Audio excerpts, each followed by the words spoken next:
Stock যেটাকে আচ্ছা বলা হয়। আচ্ছা,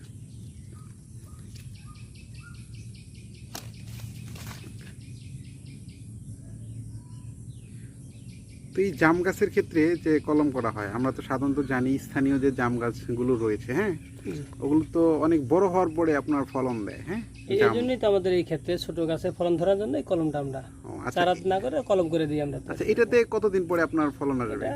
হলে পরে দাদা 1 বছরে আমরা ফলন পাবো। 1 বছরই আসে এটাতে না? হ্যাঁ। ও আচ্ছা,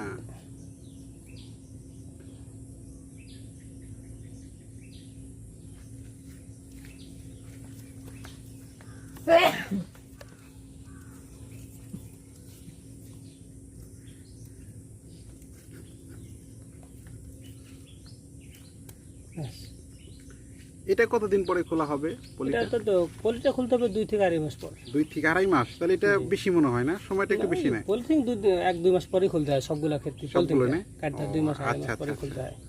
এটাতে তো ক্যাপ পরানোর কোনো প্রয়োজন নেই নাকি? হ্যাঁ, ক্যাপ পরালু হয়, না পরালু সমস্যা নেই, যেহেতু আমরা মাথা পেঁচাই দিছি সেক্ষেত্রে ক্যাপের প্রয়োজন নেই। প্রয়োজন নেই না? এই চোখ বের করেছি, এটাতে চোখ বের করা হয়েছে না? চোখ আছে। ও ঠিক আছে, হ্যাঁ। আচ্ছা, ওকে, ধন্যবাদ দাদা ভাইকে।